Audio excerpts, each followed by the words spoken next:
Senhor, nós te agradecemos e louvamos o seu nome, o nome santo do Senhor, que é importante, o nome que nós clamamos, que é o nome do Senhor, pelo qual o Senhor considera ser chamado pelos seus filhos unicamente, aqueles os quais podem chamar de verdade Senhor, Senhor, e não serem rejeitados.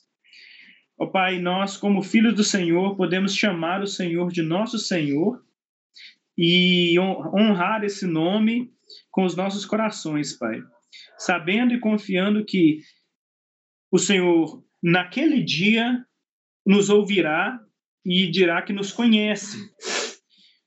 Ó Pai, então nós imploramos aqui, Senhor, nessa aula, que assim como naquele dia supremo, maravilhoso, que para nós aguardamos ansiosamente, uma alegria real.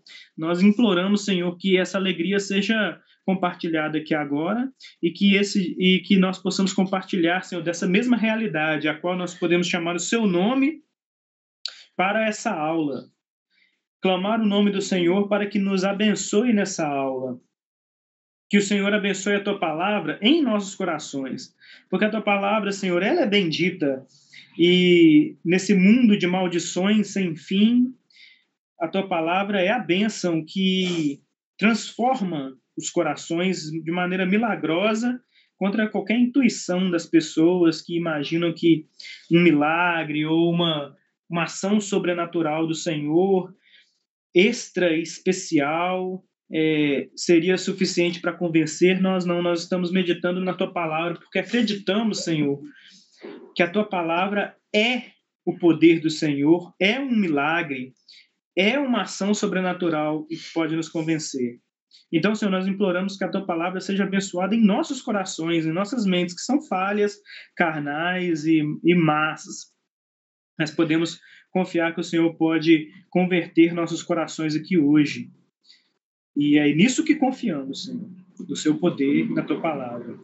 Imploramos isso em nome de Jesus, que o Senhor aplique a tua palavra, que o Senhor nos ensine a tua palavra, que nós possamos viver de acordo com o que a tua palavra diz.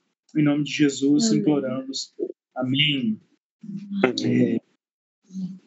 Sim. Então, dando continuidade à nossa aula, uma coisa que nós temos que fixar na mente para iniciar essa aula é o Cântico de Ana. No Cântico de Ana, lá no começo do livro de Samuel, no livro de 1 Samuel, né? Nesse início, o Cântico de Ana, ele vai falar a respeito de... Ana, né, no seu cântico, vai falar a respeito de uma pessoa ou alguém que seria honrado ao invés de ser... que seria exaltado, né? Por ser humilde, e também falaria sobre alguém que seria rejeitado, que Deus rejeita, por ser orgulhoso, né? Ana fala isso no seu cântico. E então, nós com isso na mente, nós podemos falar a respeito desses personagens que vão permear a nossa aula inteira, né? Que vai permear a nossa aula inteira de Samuel. Esses personagens, Ana, Eli, Samuel, nós vamos ver também os filhos de Eli, nós vamos ver os filhos de Samuel, vamos ver personagens como Saul, Davi, que são os principais, né, juntamente com Samuel, e vamos ver como que esses personagens reagem a essa declaração de Ana. E, a princípio, até agora, nós vimos que alguns personagens, algumas pessoas têm reagido de maneira horrível em relação àquilo que em relação a Deus, né, em primeiro lugar, que é a Arca da Aliança, mas elas têm se comportado de maneira horrível em relação àquilo que Deus deixou estabelecido, né, como a forma com que ele gostaria de ser adorado. E esses são os dois filhos de Eli, né, Ofni e Finéias, que juntamente com todo o povo que estava se preparando para lutar contra os filisteus, usavam a arca, né? Eles queriam usar a arca de uma maneira uma maneira que vencesse a batalha. Isso, eles queriam usar a arca para Tipo como arma secreta. como uma arma que pudesse vencer. Na verdade, o que eles queriam era que a arca, impessoalmente, desconectada de Deus, fosse usada como poder de Deus para vencer. Então é assim que eles estão tratando Deus. Deus, por exemplo, a arca é um poder que está agora nas minhas mãos e eu posso usar como meu poder. E nós conectamos isso a Josué, como que Josué, né, viu o anjo do Senhor e perguntou ao anjo do Senhor, né, se o anjo do Senhor batalharia por eles ou batalharia pelo pessoal de Jericó. E o anjo disse, isso, nenhum nem outro. Eu não sou uma arma para você usar quando você quer, quando você precisa. Então, enfim, nós vimos como que esses dois textos conectados demonstram profundamente como está o coração desse povo. E como que está o coração desse povo? Pode colocar lá para nós, Wesley, no nosso slide atual. Como que está o coração desse povo? O coração desse povo está assim como termina o livro de Juízes. Como é que termina o livro de Juízes? Ele termina com aquela famosa frase: cada um se comportava da maneira que queria, por não haver um rei em Israel. Então, nosso primeiro ponto da nossa aula diz assim: a arca é capturada e Deus a transforma em maldição para os filisteus, que a devolvem após constatarem ser Deus o responsável por toda aquela maldição. O que acontece? Eles queriam usar a arca, né, para poder vencer a batalha. Ofni e Finéias e o povo reuniram a arca para poder vencer aquela batalha, não é? Mas não venceram. O que aconteceu? Perderam. Mas aí a arca, ela vai colocada no templo de Dagon, lá nos filisteus. E o que faz? A arca sozinha destrói o Deus deles, entre aspas, né, estátua do Deus deles, e amaldiçoa eles, ou seja, a arca, ela, na mão deles, ela vence sozinha os filisteus. Ela está vencendo os filisteus de uma maneira sem os israelitas. Sabe o que é isso? Isso é incrível porque isso demonstra que, na verdade, pense no poder de Deus. Ele não pode ser usado por nós, mas o objetivo de Deus era humilhar. Isso, não. O objetivo de Deus era destruir os filisteus, humilhar os filisteus, né? Vencer os filisteus de alguma maneira. Só que não da maneira com que os israelitas achavam que deveria ser. Você vê que os dois objetivos são iguais? Ou não? Vocês percebem que os dois objetivos são os mesmos? Deus quer vencer os filisteus. Israel também quer vencer os filisteus. Não são objetivos idênticos? Então, esse é o ponto. Por que naquele momento, quando eles tentam usar a arca para vencer, eles não vencem?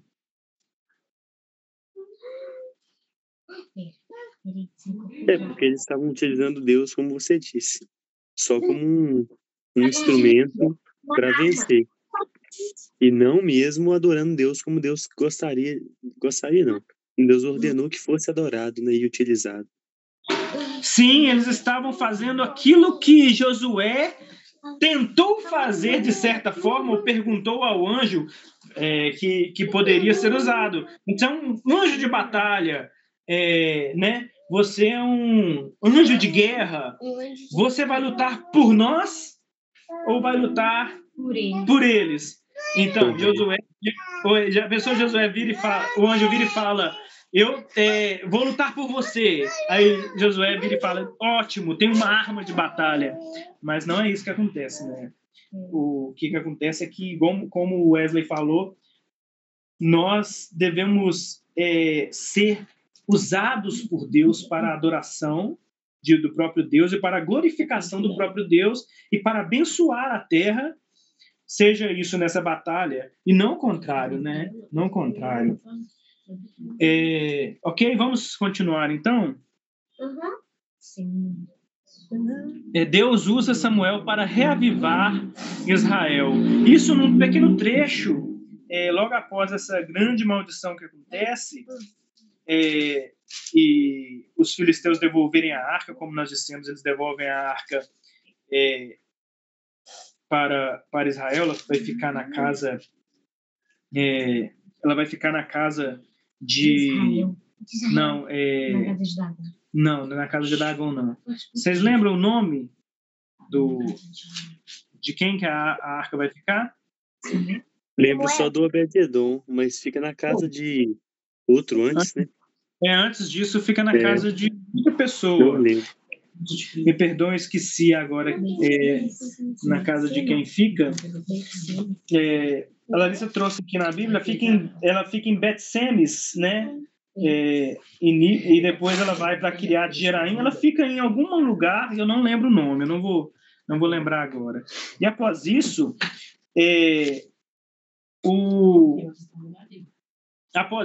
acontece um grande reavivamento por Samuel.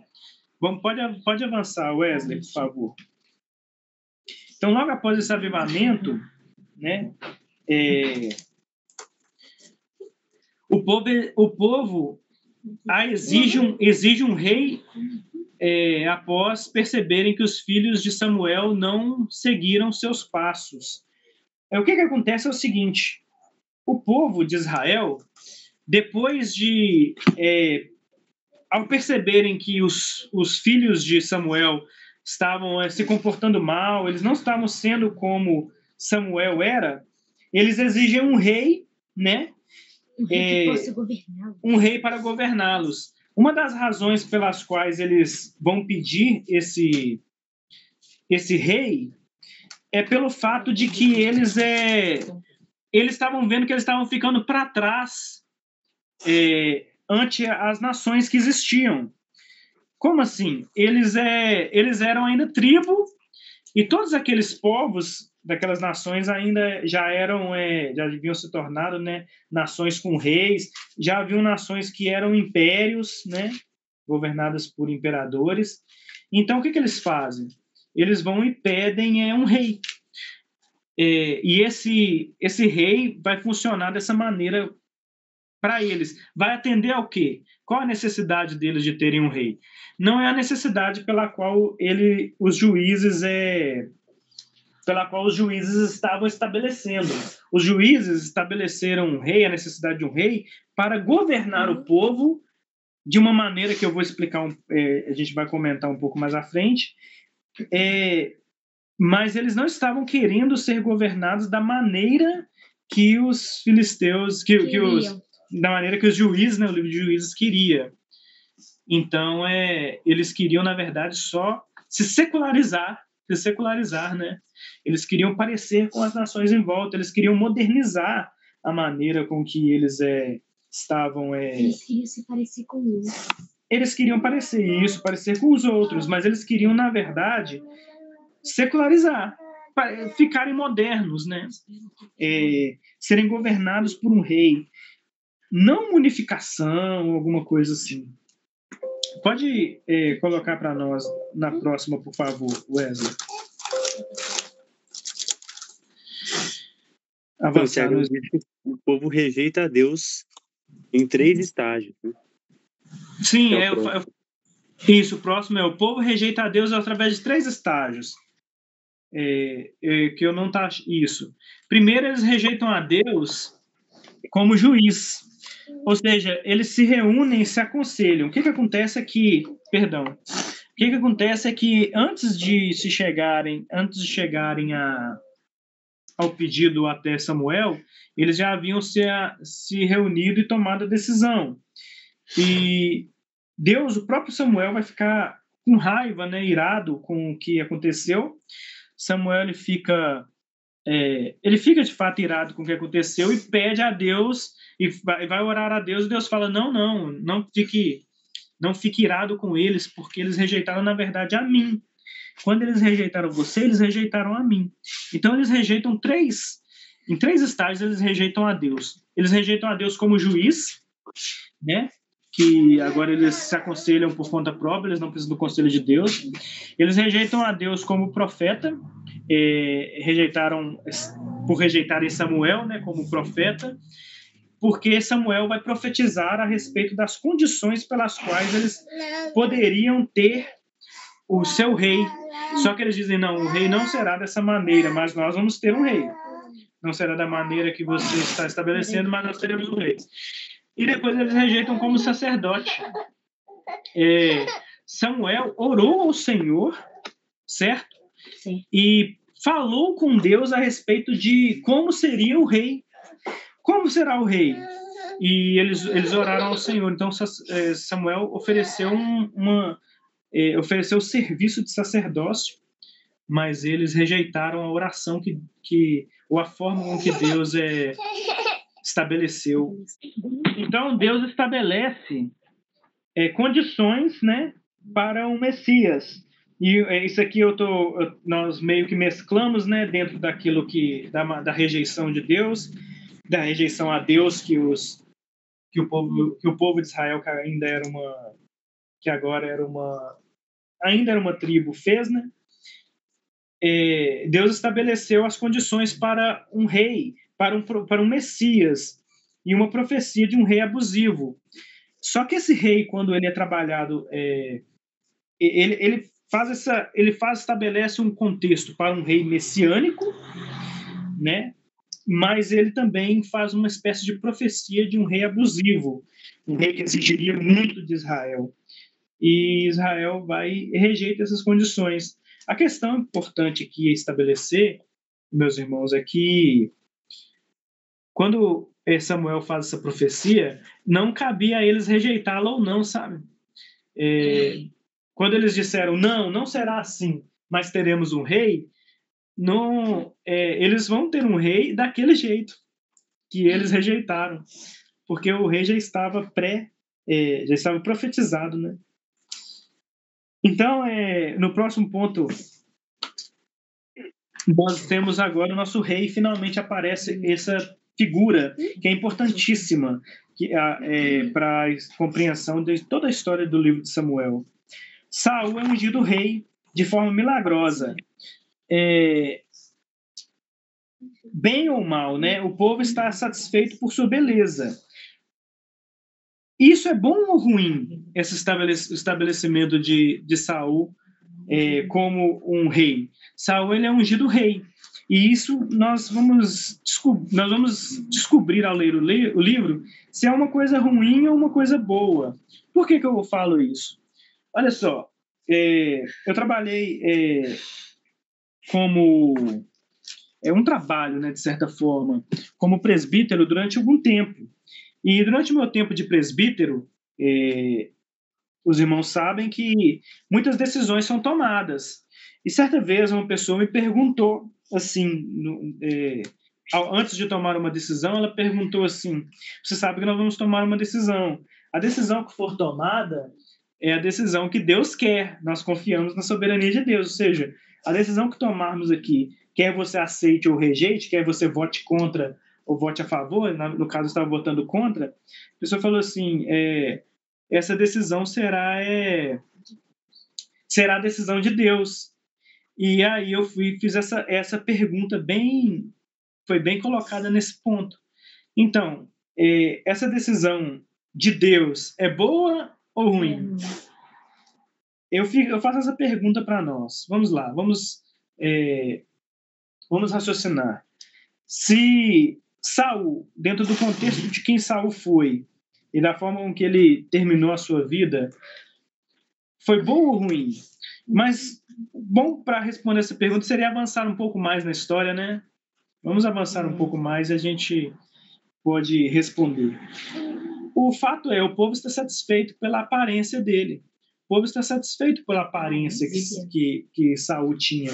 Saul era um homem forte, alto. Ele era alguém que parecia invocar, ter categorias de um rei, sabe? Então as pessoas estavam satisfeitas. É uma pergunta também, Tiago. É bom ou ruim para quê? Para quem? Bom ou ruim para quem? Sim, eu queria estabelecer isso de uma maneira que, ao contemplarmos a história ao terminarmos o primeiro livro e iniciarmos o segundo, entendemos o que aconteceu e se foi de fato bom ou ruim. Ou seja, como Deus está governando o mundo? Nós sabemos que é bom, né? Nós não podemos fugir dessa resposta. Deus governa o mundo de maneira boa. A maneira com que Deus está governando o mundo é boa, é satisfatória para nós, porque a sua vontade é boa, perfeita e agradável. Mas essa vontade boa, muitas das vezes Deus está estabelecendo uma vontade para um julgamento, né? Para um julgamento. E isso tem implicações, né? Então vamos lá. Saul parece obedecer a Deus e tem muitas vitórias, mas movido por orgulho e seguindo seu próprio coração, peca diante de Deus em 3 estágios. Faz uma oferta pecaminosa, faz um voto precipitado e obedece de forma parcial, né? O que acontece? Nós estamos agora diante de Saul. Ele inicia muito bem o seu mandado de rei. Ele inicia muito bem o seu cargo governando Israel, sabe?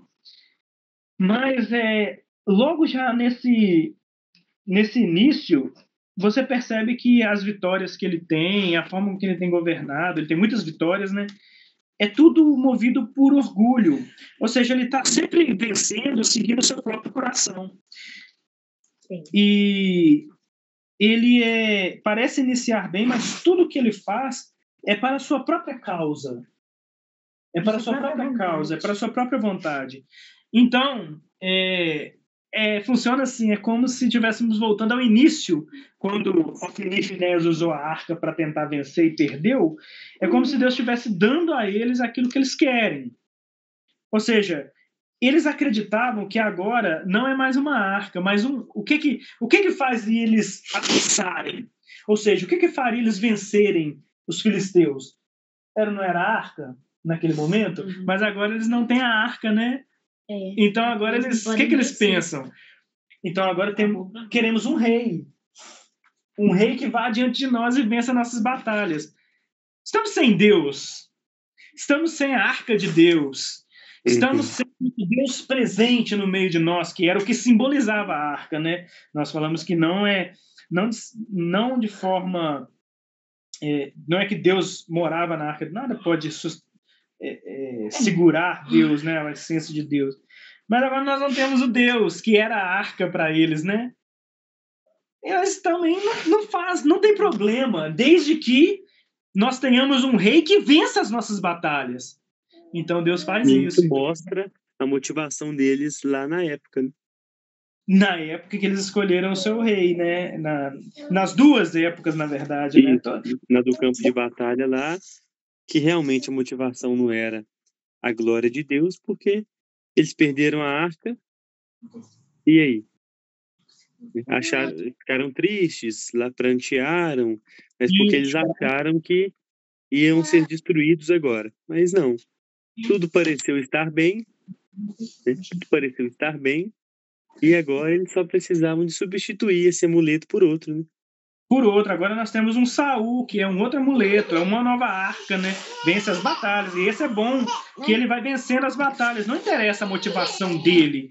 Ou seja, eles estavam, e como o Wesley falou, trazendo até o raciocínio anterior, quando eles usavam a arca, eles estavam imprimindo na arca seus próprios desejos, seus próprios orgulhos, suas próprias vontades, né? E agora eles têm um rei que é a imagem e semelhança deles.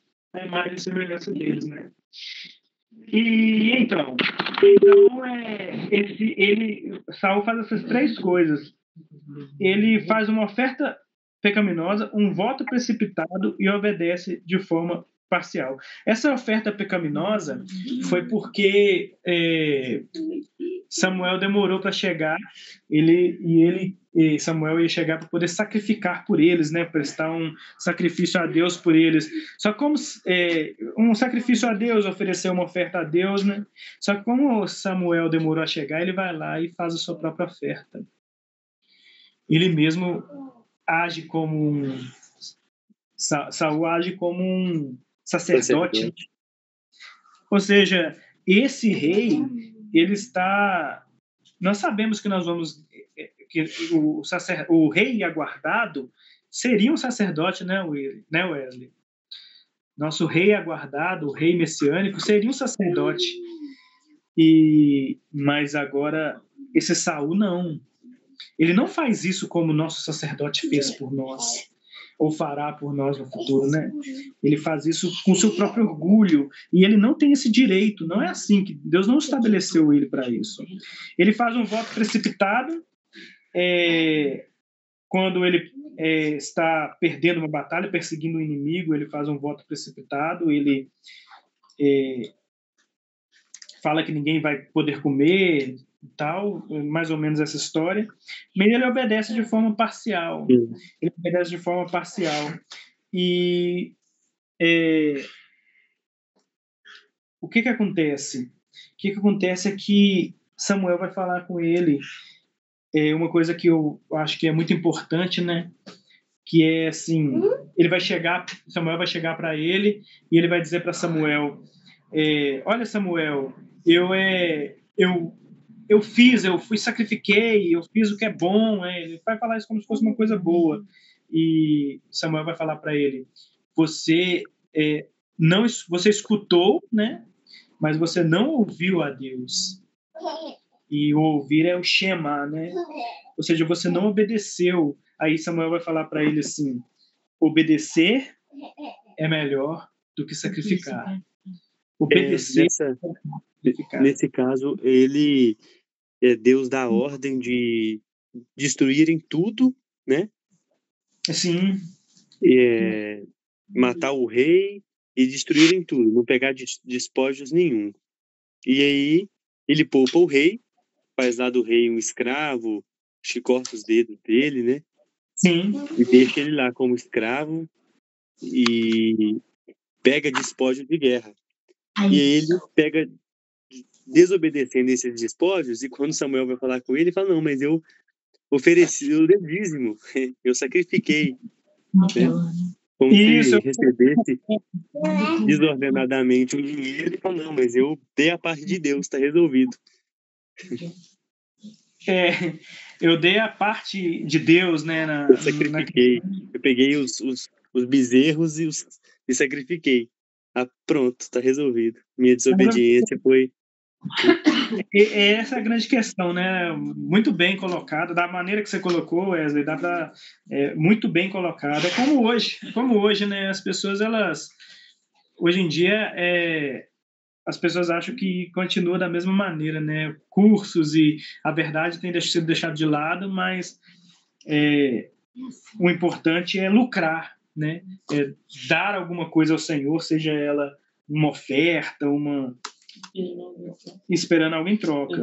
E no que diz respeito à salvação, pequei. E agora? Não, agora eu faço uma coisinha aqui, eu oro, né? Eu oro aqui, peço perdão. Deus me perdoa, pronto. Agora eu vou pro céu. Pequei amanhã. Opa, peço perdão. Pronto. É sempre algo que eu faço para responder à minha desobediência. É como se é pura salvação pelas obras, né? Uma forma de aplacar a ira de Deus diante da desobediência dele com uma ação dele próprio. É ele tentando, por conta própria, aplacar a ira de Deus diante da desobediência dele, né?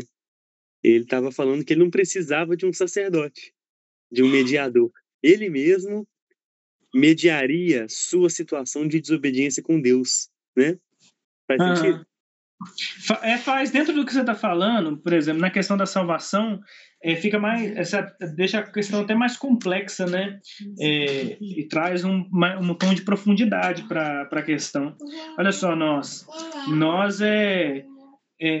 as boas obras, elas podem ser praticadas em duas boas obras, entre aspas, né? Podem ser praticadas em dois tons de coração, né? Duas formas. A primeira é para obter a salvação, né? Eu vou lá, oro, peço perdão e pratico uma boa obra para compensar o meu pecado. Ou ela pode ser praticada por gratidão, por ser perdoado de graça, que é a maneira correta, né? Eu pratico a boa obra por ser um cristão, não, por ser um salvo, não para ser cristão e não para ser salvo. Então, esse obedecer é melhor que sacrificar. Você vê que obedecer, sacrificar e obedecer são duas coisas que você faz, né? Você sacrifica e você obedece. São duas práticas, né? Ortopraxia, né? Você pratica a obediência e você pratica o sacrifício. Só que o que Samuel estava querendo dizer para Saul era que quando ele sacrificou ou fez a boa obra, ele na verdade estava desobedecendo e humilhando Deus, né? Estava tirando a glória de Deus porque ele estava desobedecendo a ordem de Deus. E como que isso pode ser aplicado à salvação? Quando poderia ser aplicado da seguinte maneira, né? Se você faz uma boa obra para ser salvo, você não está obedecendo, né? Você está sacrificando e está indo contra a vontade de Deus. Deus não ordenou que você fizesse uma boa obra para ser salvo.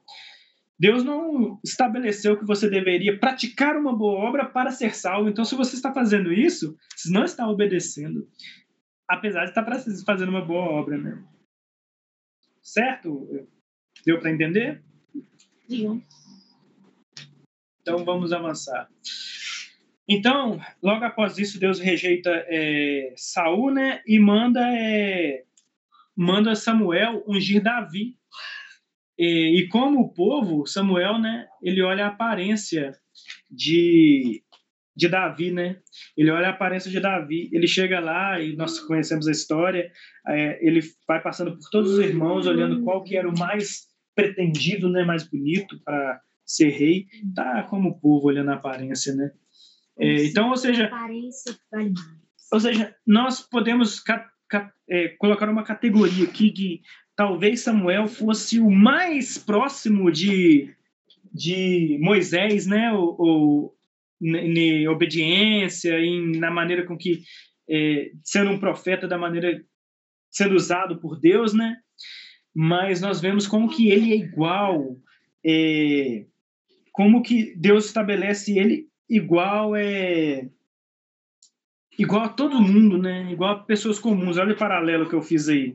Samuel é igual ao povo nesse momento. Samuel era igual ao povo nesse momento. Ele estava se comportando como povo. Assim como Moisés se comportou como Faraó, com o coração duro quando ele foi chamado. Então você vê que esses grandes homens, em seus paralelos, eles não estão isentos de falhas ou de erros. Vocês querem comentar essa parte? Vamos avançar. Então, Deus envia um espírito maligno para Saul, que tem as canções de Davi como consolo. Vamos avançar, vamos continuar. Deus junta todo o povo e usa Davi para vencer Golias, humilhando Israel, Saul e os filisteus e os deuses deles. Então, essa história agora, nós vamos fazer o primeiro grande ponto que eu acho que é central para poder entender toda essa história. Quando se chega aqui na história de Golias, Davi e Golias, que é a história mais contada, nós vamos ver como que é profundo o significado de tudo que nós estamos estudando até agora. Como nós terminamos o livro de Juízes? Nós terminamos o livro de Juízes dizendo o seguinte: a afirmação central do livro de Juízes é: as pessoas se comportam daquela maneira. Por quê? Por que as pessoas se comportavam daquela maneira que elas se comportavam em Juízes? Cada um seguindo seus próprios corações. Qual que é o diagnóstico do autor de Juízes? Ele diz que o que faltava para essas pessoas? Ou a razão delas se comportarem seguindo seus próprios corações? A minha esposa, Jaqueline, disse que é porque faltava um rei. Sim, faltava um rei em Israel. Ou seja, é isso que o autor, né, de Juízes vai dizer. Mas nós tivemos um rei, e o rei Saul. Isso melhorou o povo, de alguma forma? Ou seja, agora esse povo com o rei Saul estava melhor? Eles estavam agora se comportando bem? Eles estavam obedecendo a Deus de todo o coração? Ou eles estavam da mesma maneira? Qual que é o retrato aqui, nesse momento crucial, em que Davi vai lutar contra Golias, vai fazer sua primeira aparição popular, né, no livro, vai aparecer de maneira mais popular no livro, vai diante de todo o povo, eles estavam, como estava o retrato de Israel agora, nação Israel? Eles estavam iguais? As pessoas de juízes diferentes? Como que você faz essa leitura quando vocês chegam aqui? Depois iguais, né? Iguais, não tem outra leitura, né? Depois de anos de Saul, depois desse período, né, em que Saul foi rei, esse pessoal não mudou nada. Ou seja, eu sei que é cedo para dizer, mas será que o problema, então, é um rei? Que falta um rei em Israel? Tiago, fazendo uma reflexão sobre a nossa atual situação política, por exemplo, não só a nossa nação, mas a nação do mundo, naturalmente a terceirizar a culpa, né? A terceirizar a responsabilidade, mas como eles mesmos faziam, né? Falando que as coisas todas davam errado, porque não tinha um rei, a ponto deles quererem e exigirem um rei. E a gente acaba culpando um governo que é péssimo, com certeza, mas que a culpa, na verdade, é nossa. É a nossa vida, a vida que cada ser humano aqui leva. Então, isso é do ser humano, essa terceirização, estabilização em outros e esquece de si mesmo. Verdade, nós somos o problema, na verdade, do mundo, só que parte do problema que somos nós é botar a culpa nos outros. Nós somos o problema, e grande parte do nosso problema é que nós vivemos colocando a culpa nas outras pessoas. Nós falamos isso direto, e nós pensamos isso. Se Deus tirasse a parte podre do mundo, quem sabe a igreja pudesse viver melhor, as pessoas pudessem viver melhor. Até estava naquele sermão que a gente famoso, né, o delírio humano, Jesus Mabessa comenta que Isaías vira e fala assim: Deus, se o Senhor ofendesse os céus, né? Se o Senhor ofendesse os céus e viesse, descesse a terra, praticar sua justiça, aí será que Isaías seria poupado? Isaías, será que ele considerou isso na hora de fazer essa profecia? Senhor, eu estou vendo a maldade no mundo. Se o Senhor ofendesse os céus e descesse e praticasse a sua justiça, então o que aconteceria? Irmão, sabe o que aconteceria? Aconteceria aquilo que Davi disse no seu salmo: se o Senhor olhar a iniquidade, quem vai resistir? Quer dizer, se o Senhor ofender o céu com justiça, com a sua espada de julgamento, e para condenar pecadores, quem subsistirá, né? E essa declaração que Isaías fez só pode ser feita conhecendo a graça, né? Somente. Com os salmos imprecatórios, porque Davi, quando ele canta, clamando a Deus que destrua os inimigos de Deus, é porque ele sabe que ele não é um inimigo de Deus, mesmo sendo naturalmente um inimigo de Deus. Então, é uma declaração que só parte de quem conhece a graça, né? Só parte de quem está, de fato, apoiado na graça, né? A pessoa tem que se apoiar na graça e dizer que Deus, de fato, é o seu aliado, o seu amigo, o seu Deus, né? É a partir desse ponto de vista. Então, essa oração, de fato, como você disse, ela só pode ser dita por Isaías se Isaías tiver a ideia de que os pecados de Isaías não seriam contados juntamente com os pecados dessas pessoas más. E para isso, irmãos, nós precisamos de alguém que entre na hora que Deus fender o céu e descer com a sua espada para destruir o pecado. Nós precisamos de alguém que entre em nossa frente e receba o nosso golpe no nosso lugar. Então, a situação do povo de Israel, eles estavam há um período enorme com Saul como rei e nada mudou. Nada mudou. Só um comentário do comentário que o William fez, trazendo mais para a igreja, sendo mais específico. Ele falou politicamente, né, que a gente bota a culpa nos outros. É o presidente, não sei o quê. E a igreja? Não, mas se o pastor da igreja fosse assim, assim, assado. Não, mas se o conselho da igreja, se o presbítero fosse assim. Não, mas se a igreja cantasse salmos, aí sim eu adoraria direito, né? Não, mas se tal coisa acontecesse. Não, mas se eu tivesse tal coisa. Não, mas se eu tivesse dinheiro, aí sim. Aí eu iria no culto todo dia, porque eu não teria mais que trabalhar tanto. É sempre isso, né? Sempre complementando o que o William disse. É sempre graça para nós e justiça para os outros.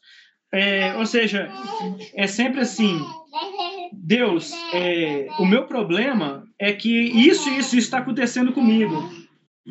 E por isso eu não sou tão assim. Mas se a igreja fosse assim, é que falta amor na igreja, falta isso na igreja. Muito bem, é isso mesmo. Mas quando a gente olha para nós, aí a gente se coloca como igreja, o que acontece não é uma melhora do quadro. Nós não falamos, como eu pequei agora em esperar da igreja isso. Na verdade, é uma piora. Nós falamos, não, no meu caso, eu não estou melhorando a igreja, ajudando a melhorar a igreja, porque eu tenho esse problema, essa situação, né?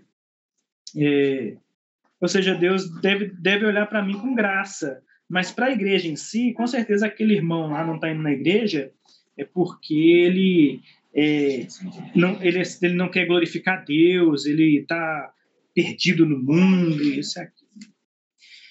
Mas ele conecta diretamente com o que a gente está falando. A situação não mudou quando eles tiveram um rei.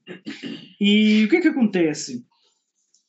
Agora nós temos um novo ungido, Davi. E como que a gente pensa? A gente pensa, então, que Davi, que o problema é que nós não temos o rei certo, né? Saul era o rei errado. Então, agora nós temos que ter um rei certo. E quem que é o rei certo? Não, quem seria o rei certo? Deus. Nós estamos agora aqui olhando para Saul. Nós estamos olhando para Saul e Saul não era o rei certo. Mas o novo ungido, a rei é Davi. Então quem que é o rei certo? Davi. Então Deus ajunta todo o povo para lutar contra os filisteus. E os filisteus têm uma nova arma de guerra, né? Olha só como as coisas estão sempre conectadas, né? O povo tem uma nova arma de guerra que chama Golias. Sabe, Golias é igual uma arca que os israelitas estavam usando, os hebreus estavam usando Deus como uma arma secreta, Saul como sua arma secreta. Então, agora nós temos os filisteus, eles têm a sua arma secreta, que Golias é um forte guerreiro. E então Deus quer dar uma lição, finalmente, no povo de Israel.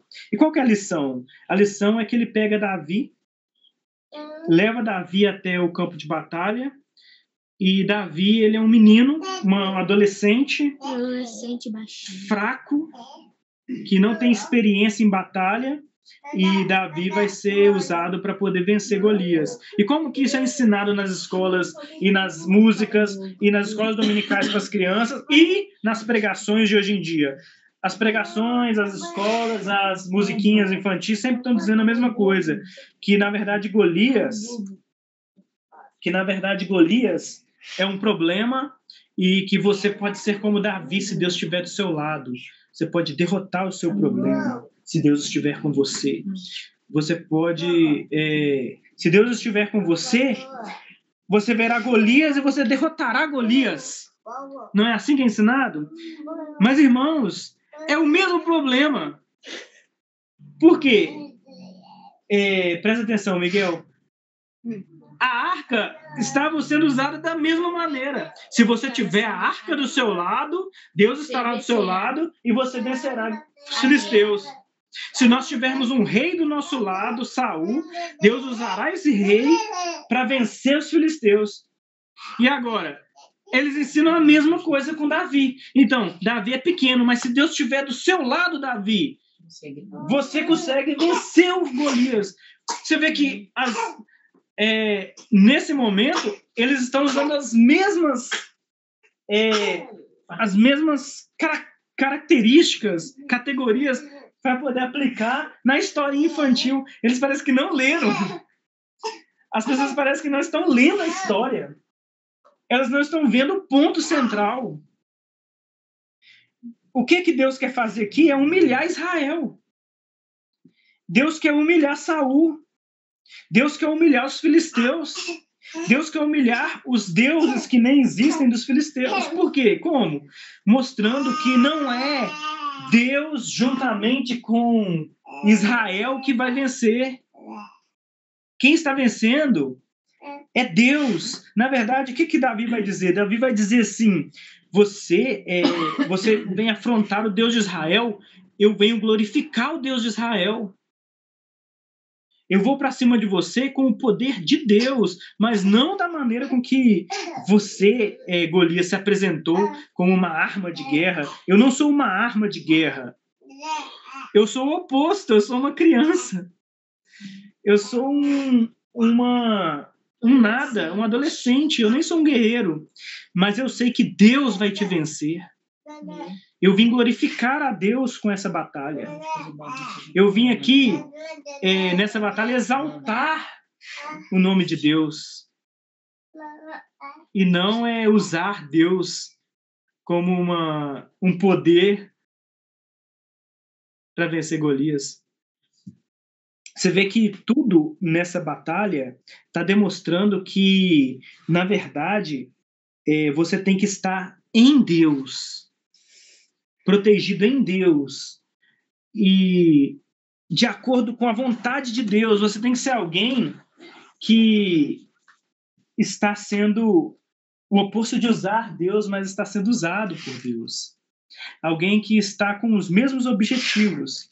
Você vê que são os mesmos objetivos, né? Deus quer vencer os filisteus, Israel quer vencer os filisteus, mas agora e Davi, né, quer vencer os filisteus. Mas as coisas não mudaram a maneira com que as coisas vão acontecer. Mudou a intenção real do coração. O Davi mesmo, ele fala: quem esse incircunciso pensa que é? Ele está afrontando o nome de Deus. O nome de Deus, né? A gente percebe que ele não quer vencer os filisteus por ele, nem pelo próprio povo, mas sim pela glória de Deus, pela honra de Deus, né? nem pela vitória da batalha, né? Isso mesmo, ele quer vencer por causa da glória de Deus que foi manchada. Ou seja, agora é como se Davi, olha só, é como se Deus estivesse no campo de batalha e Davi fosse, de certa forma, aquela arma de guerra, né, que Deus usaria para poder vencer. Ou seja, Deus e Davi estão em sintonia. Por isso que Davi é chamado de o homem segundo o coração de Deus. É porque, na verdade, o coração de Davi, principalmente nesse momento, de uma maneira diferente, de uma maneira grande, assim, quer glorificar a Deus. Quer glorificar a Deus, destruindo esse inimigo de Deus, não de Israel, né? Não de Saul, mas de Deus. Vamos avançar. Saul passa a odiar, né? Saul passa a odiar Davi, né? Porque as pessoas estavam... Vocês lembram que as pessoas começaram a cantar músicas, né? Dizendo como que Davi havia matado... Davi havia matado... Saul havia matado milhares, mas Davi matou 10 milhares. Você vê como é que são as coisas, né? O povo não muda. Essas músicas que o povo canta não são exatamente para poder dizer que Saul é bom, mas Davi é uma arma de guerra, né? Ele mata 10 milhares. E então, ao ouvir essas músicas que são de fato o coração do povo de Israel naquele momento, Saul começa a odiar Davi, inveja e tudo que o coração de Saul ele está completamente humano, né? Completamente humano, odiando, tendo inveja, orgulho. E enquanto Jonatas, que é o filho de Saul, tem um sentimento oposto. Ou seja, o problema não é que Saul e sua casa, ou que Davi estava afrontando a casa de Saul, mas o problema estava em Saul, né? Seu próprio filho ama Davi. Movido por orgulho, Saul persegue a Davi depois de o tentar matar, né? E então Davi é protegido por diversas pessoas. Davi foge, né? E em sua fuga, Davi se une a criminosos, também sem refúgio, e por causa de suas mentiras e enganos, causa a morte dos sacerdotes, né? Davi começa a ter uma vida assim. Ele não é uma pessoa também que... A Bíblia é muito real, né? Ela sempre vai relatar os defeitos, e Davi é uma pessoa que fala mentira, ele engana pessoas durante sua fuga. Por causa disso, os sacerdotes morrem. Davi vai se tornando famoso por suas conquistas, né? E ele continua sendo perseguido por Saul. Mas a diferença é que Davi poupa a vida de Saul, né? Diversas vezes. Nesse momento, Samuel morre, e há um momento maravilhoso depois da morte de Samuel, há um momento maravilhoso, né? Em que Davi está fugindo, e Nabal, que era um homem que tinha uma certa riqueza, ele nega comida e mantimento a Davi e seus homens. E Abigail intercede, mediando a situação. Eu queria comentar mais sobre isso, mas eu acho que é o melhor nós avançarmos, né? Por mais que seja um momento assim maravilhoso. Saul novamente persegue a Davi, que o poupa novamente, né? No próximo ponto, Wesley. Davi se refugia com os filisteus, tornando-se um de seus vassalos em certo momento. E Davi aqui está sempre com um bando de assassinos e bandidos, mas ele em si não se corrompe. Por que ele não se corrompe? Porque diversas vezes esses assassinos e bandidos, com as suas vidas, poderiam influenciar Davi a matar o seu inimigo, né, Saul, mas você vê que Davi permanece poupando Saul, né, fugindo de Saul, ou seja, ele tem de certa forma, ele não se corrompe com isso, né. Você vê como é que ele permanece, graças a Deus.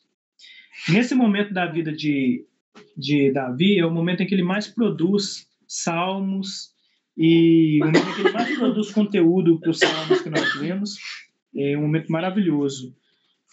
o momento em que ele está mais sendo perseguido, ele produz esses salmos maravilhosos, né?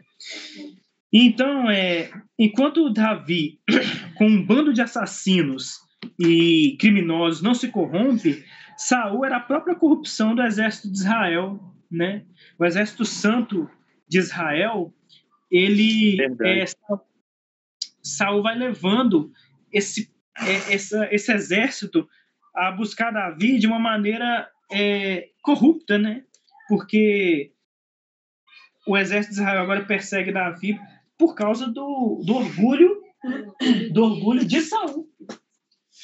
Ou seja, o exército que era para ser santo.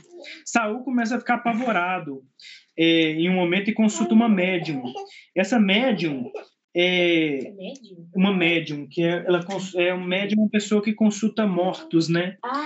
E então, nessa consulta, ela chama Samuel, que profetiza a morte de Saul, e ele cai como morto, né? Ele fica apavorado depois dessa profecia, né? Saul. Nós também podemos comentar a respeito de se né, o Wesley, se seria Samuel que subiu, né, quando a profetisa lá, a médium lá, né, chamou ou não, mas ou Satanás, muita gente fala que é Satanás, né, mas o que o texto diz é que foi Samuel, né. Eu acho que eu já cheguei a comentar isso da outra vez. A Bíblia fala que isso não é Samuel. Nós não temos, nós não falamos mais do que a Bíblia diz que foi Samuel, né? Então, Davi é dispensado pelos filisteus de uma maneira milagrosa, em um impasse tenso, e ainda destrói os amalequitas que eram inimigos de Israel. Saul e Jonatas morrem conforme Samuel havia profetizado em uma batalha, e aqui encerra a primeira parte do livro. Vamos encerrar aqui. Eu queria ter terminado, mas nós não vamos conseguir terminar, né, o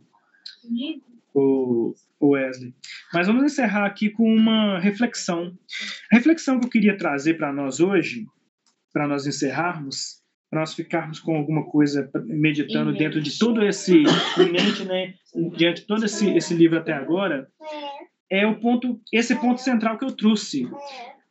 Vou fazer uma pergunta aqui. Visto que o livro de Juízes dá um respaldo para o livro de Samuel, dizendo assim, que o problema de Israel é que não tinha rei, né, em Israel. E por isso cada um seguia seu próprio coração. Mas aí nós temos um homem chamado Saul, né, que se levanta. Nós vemos o povo agindo como cada um seguindo seu próprio coração, usando a arca como um artefato de guerra. Mas aí chega Saul, é ungido rei, e o povo não muda, como nós dissemos, né? Então, qual que é a questão? A questão é que, como a Larissa disse aqui, é que não é o Wesley, que não é Saul que é esse rei que estava sendo prometido em Juízes, mas sim Davi, a Larissa disse, né? E é isso, irmãos. Nós poderíamos dizer que é Davi que é esse rei? É claro que nós vamos ver mais para frente, nós vamos ver mais para frente a história de Davi. Nós ainda não vimos como Davi é, mas Davi é um bom pretendente, né? A ser um rei que vai governar Israel de uma maneira que Israel obedeça a Deus, né? Volte o coração para Deus. Mas nós não estamos aguardando, né, esse rei ou esse sacerdote, esse Messias prometido, né, esse filho, há muito tempo, para poder cair na ideia de que talvez fosse Saul, talvez fosse Davi, né? De fato, nós estamos esperando. E é aí que nós encerramos hoje. Encerramos com um problema. O problema será que Saul era o problema? Nós sabemos que Israel era um problema, mas quando nós temos Saul como rei, Saul não ajuda em nada. Saul, na verdade, é um reflexo de como era Israel, né? Ele é um reflexo do povo de Israel. Ele é um rei que reflete exatamente o seu povo. E é orgulhoso e tudo. E Davi? Vamos ver mais sobre Davi semana que vem, né? Mas nós estamos aguardando com esperança que virá um rei que levará o coração do povo a obedecer, né? A obedecer a Deus, a seguir a Deus. Não sabendo o resto da história, Davi é um forte pretendente mesmo. Ele começa muito bem, né? Melhor do que os outros.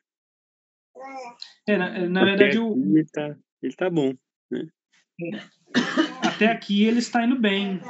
Então nós podemos aguardar nele, né? De certa forma. Sabemos o que vai acontecer, mas nós podemos, de certa forma, aguardar. Quem está lendo pela primeira vez, de certa forma, pode aguardar em Davi, né? Ele será que é o cara, o Messias prometido, que vai guiar o povo a uma obediência verdadeira? É descendente, né? Isso. Nós vamos ver isso aí também. Irmão, sabe o que a gente pode... O que a gente pode tirar é que, na verdade, não é uma obediência simples. Nós podemos concluir, até dar uma conclusão melhor para o livro de Juízes aqui na conclusão do livro de 1 Samuel, né, na metade desse livro, que a conclusão do livro de Juízes, né, que não é uma mera obediência. Cada uma pessoa fazia o que fazia porque não havia rei em Israel. Não é meramente um rei simples. Porque que rei pode obrigar uma pessoa ou uma nação a obedecer a Deus? Né? Perfeito. A obedecer a Deus. Nós vamos ter que esperar um rei que consiga fazer isso, que não é uma obediência superficial, mas que consiga fazer com que essa nação, ou uma nação em si, né, obedeça a Deus, deseje Deus. Nós precisamos de um rei assim. Precisa de um rei que faça aquilo mesmo que Samuel disse que um rei faria, só que pior. Precisa de um rei que escravize a vontade do povo, né? Escravize os desejos, não só as coisas do povo, mas que torne o povo tão cativo, né, que as suas vontades serão transformadas. Esse é o rei que necessário. Sim, é isso mesmo. Você vê que as categorias sempre vão aumentando, porque parece que, de certa forma, está se encaixando aquilo que as profecias estão ordenando. Agora Israel é uma nação.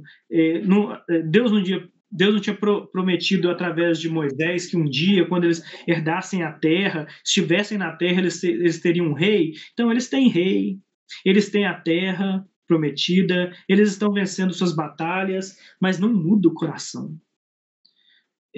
Não muda o coração. Né? Mais para frente nós vamos ver profetas falando a respeito disso mais precisamente, né? Se Deus assim nos permitir. Então encerramos assim. Nós encerramos com uma resposta que nós poderíamos dar a quem escreveu o livro de Juízes, que é: sim, nós acreditamos nessa promessa, mas não da maneira superficial, de que vem um rei e vai nos conduzir a uma obediência nacional através da espada, ou através de obrigar a gente. Mas esse rei deve ser muito mais impressionante do que Saul, né? Muito mais impressionante do que Saul, que de fato venceu batalhas, que guiou o povo a vitórias, mas não mudou em aspecto nenhum a obediência de Israel. Então, certo? Encerramos assim, então. É isso mesmo. De hoje. E vamos orar para nós encerrarmos. Wesley, pode nos conduzir, por favor? Senhor, Deus, o soberano, triuno, Deus Pai, Deus Filho, Deus Espírito Santo, nós sabemos, Senhor, pela completude da sua revelação a nós, que nos foi revelada em Cristo, esse rei que eles tanto esperavam, alguns, né, o seu povo esperava, e que muitos, Senhor, sem saber, contemplaram, como diz o livro de Hebreus, que Abel te contemplou, foi pela fé, e todos os outros, e Moisés te contemplou pela fé, mesmo sem o filho ter encarnado. Mas era esse rei, Senhor, que eles esperavam e confiavam, o mesmo rei que nós temos que confiar hoje, esperar e nos descansar nele, Deus, estando nele, dentro de Cristo, como o Tiago disse. Senhor, o que aquele povo precisava é o mesmo que nós precisamos hoje, de governo. Precisamos de ser governados. O aspecto de rei que eles precisavam era de governo, e é o que nós precisamos hoje, Senhor. Então, eu agradeço, Senhor, por essa aula, agradeço, Senhor, pelas suas escrituras que nos revelam, meu Senhor, de fato, e nos revelam o nosso Rei Supremo, Cristo, e nos revela nós mesmos e o nosso pecado, como a Larissa disse, como o William disse, e vários dos nossos pecados, que é sempre terceirizar a culpa para outros, mas não, a culpa é nossa, nós somos o problema, e nós precisamos, Senhor, desse aspecto de um rei supremo, de um rei que nos governe plenamente, não só por fora, mas que governe o nosso coração, os nossos impulsos, os nossos desejos, as nossas vontades. Senhor, obrigado porque o Senhor enviou, Deus Pai enviou Cristo, o Filho, o Messias prometido, o Rei soberano, que governa e governa a vida da sua igreja. Obrigado, porque se não fosse o governo de Cristo, Senhor, seríamos não como o povo de Israel somente, mas como os filisteus, como todo mundo, Senhor. Mas obrigado, porque Cristo é o nosso Rei que nos governa. Eu agradeço especialmente por essa aula, por essa oportunidade de estar junto com os irmãos, meditando nas suas escrituras, refletindo mais sobre os aspectos messiânicos do Senhor no livro de Samuel, e isso é para nossa edificação, Senhor. Como o Tiago sempre ora, que seja de fato para o nosso amor ao Senhor, para a transformação da nossa vida, que não seja plenamente intelectual, mas que seja de fato uma transformação do nosso coração. Governe-nos, Senhor. Não queremos ser governados, nós queremos culpar outras pessoas, mas eu clamo, Senhor, em nosso nome, contemplando quem nós somos de verdade. Nos governe, Deus, nos governe. Seja o nosso Senhor. Rompa com a nossa surdez, com a nossa cegueira. Retire o nosso coração de pedra. Coloque um coração de carne. Governe-nos, Senhor. Não nos deixe ser o nosso próprio rei. Seja o rei da nossa vida. Eternamente. Eu clamo por isso, Senhor, sabendo que no meu dia a dia eu não ajo dessa forma. No meu dia a dia eu ajo como rei, Senhor, mas eu peço que o Senhor não permita que eu seja o meu rei, que eu seja o rei da minha casa, da minha família, mas que o Senhor seja o meu rei, o rei do meu coração, da minha casa, da minha família. Especialmente, eu oro como um filho, como o Tiago disse no início da aula, porque quando o Senhor ouve essa oração, é como se o próprio Cristo, o meu rei, orasse ao Senhor. Então, é em nome dele, do mediador, do sacerdote, que eu oro ao Senhor por meio desse nosso estudo, Senhor. Em nome de Jesus mesmo que eu oro. Muito obrigado e seja feita a sua vontade e não a nossa. Amém. Amém.